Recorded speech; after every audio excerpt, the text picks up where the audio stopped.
The first thing I heard that morning was the sound of a bulldozer stopping in front of my land. I walked outside, still holding my coffee, and saw a group of people standing near my private property line. In the middle of them was Linda Parker, the HOA president, wearing a bright smile like she had already won. She pointed toward my red rock cliff and said, "Finally, this neighborhood will have the view it deserves." For a second, I thought I had heard her wrong. "My cliff?" I asked. "The one on my property?" She laughed quietly and looked at the people around her. "Oh, you still think that little piece of land belongs to you?" That sentence made my stomach drop, because I knew exactly what she was trying to do. For months, Linda had been finding excuses to control my property. First, she complained about my old fence. Then she said my driveway was hurting the neighborhood image. After that, she started sending fake-looking HOA letters, trying to make me feel like I was some kind of rule breaker. But this time was different.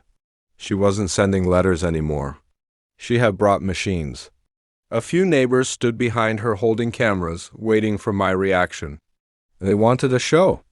They wanted me to lose my temper so they could paint me as the problem. But I stayed calm. "Linda, you can't build anything here," I said. "This land has been in my family for over 30 years. She smiled. That smile told me she had something planned. "Oh, I know about your little papers," she said. "But you don't understand. This cliff is too beautiful to belong to just one person." I looked at the bulldozer again. That was when I realized something. She wasn't asking for permission. She had already decided my property was going to become a public viewpoint. A place where strangers could park, walk around, take pictures, and stand on land that I paid for, protected, and maintained. Then she handed me a document. "Read the last page," she said. I opened it, expecting another fake HOA threat. But what I saw made my hands freeze.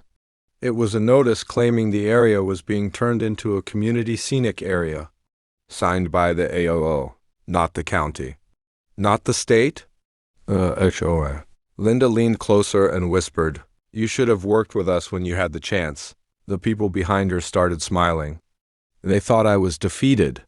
They thought an old homeowner standing alone against a powerful HOA board had no chance. But what they didn't know was that I had been waiting for this day. Because years before Linda became HOA president, before the neighborhood even existed, I had discovered something hidden in the original property records, something that could destroy her entire plan. And she had no idea that her decision to bring that bulldozer onto my land was about to expose the biggest mistake of her life, because there was something living on that cliff, something the HOA never checked.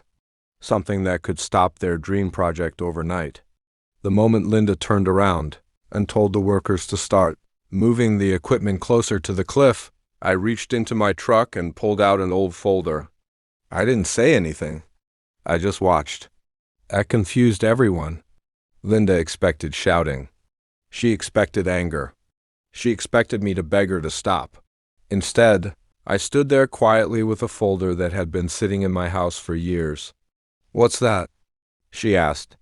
I looked at her and said, "The reason you should have checked the records before touching my land." Her smile disappeared for a second, but then she laughed. "You think some old papers are going to stop this?" She turned toward the workers. "Continue." The bulldozer engine started again. That sound was like a warning. This wasn't just about a piece of land anymore. Linda wanted control. She wanted everyone in the neighborhood to believe the HOA owned everything, even places they had no right to touch. I opened the folder and pulled out the original deed. "This property was purchased by my grandfather in 1989, I said. "The cliff, the trees, the entire hillside, all of it is private land." One of the neighbors stepped forward and looked at the paper. "Linda, maybe you should check that." She quickly grabbed the document from my hand and scanned it. For a few seconds, she was silent. Then her confidence returned. "Nice try," she said. "But the HOA has legal rights to protect the community's interests." I looked at her. "That's not what your rules say." The crowd became quiet. Because Linda hated one thing more than losing: being questioned in front of people. She stepped closer. You really think you know more than the HOA board? I nodded. I know enough to know you crossed the line.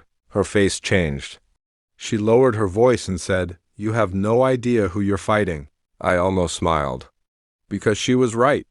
She had no idea who she was fighting either. But before I could answer, one of the workers suddenly stopped the bulldozer. Wait.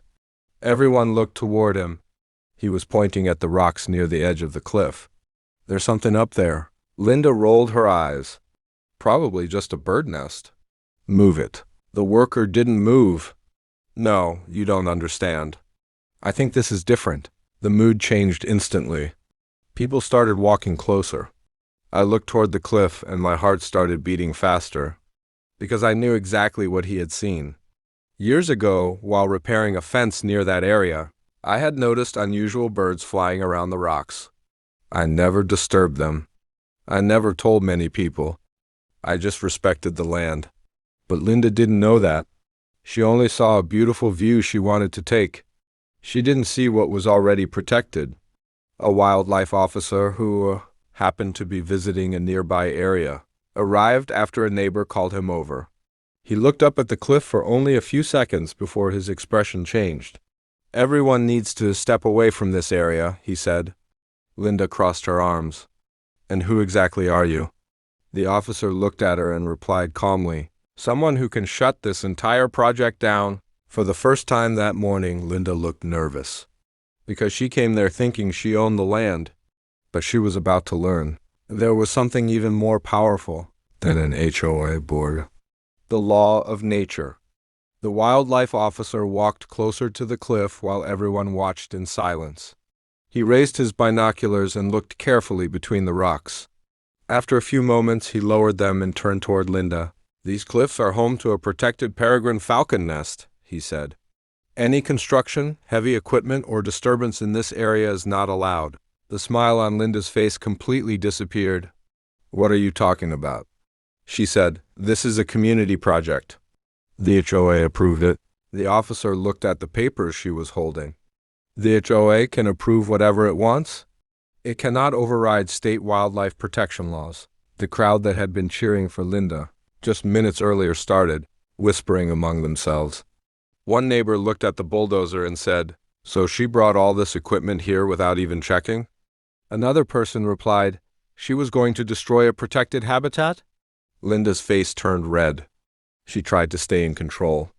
This is just a small delay, she said. We can work around it, but the officer shook his head. No, this is bigger than a delay. He pulled out his phone and made a call. Within hours, the entire area was marked off. The machines were removed, and the so-called scenic overlook plan was stopped completely. But Linda wasn't finished. A few days later, she sent another letter to my house. This time, it wasn't about the cliff. It was about me. She claimed I had interfered with community development and demanded that I pay a fine. That was when I finally decided it was time to show everyone the truth. I had spent years collecting every letter, every fake violation, every threat, and every attempt Linda made to control my property. I also had security footage from my cameras showing HOA members entering my land without permission and placing signs on my property. I didn't fight back with anger. I fought back with proof. I presented everything at the HOA meeting. The room was packed. Linda walked in expecting to control the conversation like always. But this time, she wasn't standing in front of people who were afraid of her. She was standing in front of people who finally saw who she really was. When the video played on the screen, the room went completely silent. Everyone watched as Linda and two board members crossed my property line, moved my fence markers, and discussed how they would make him give up eventually. The same people who once supported her were now asking questions. How long has this been happening? Did you really think you could take someone's land? Did you even care about the law? Linda tried to explain. She blamed the board. She blamed the neighbors. She blamed me. But nobody believed her anymore. The HOA removed her as president, and an investigation began into the misuse of her authority and the false claims she made against property owners. Months later, I stood near the cliff again, the same place where Linda thought she would build a public viewpoint. But instead of crowds and construction machines, there were birds flying freely above the rocks. The protected falcons had saved the land from someone who wanted to control it. And the strange part was, Linda thought the cliff was my weakness. She thought owning that land made me powerless.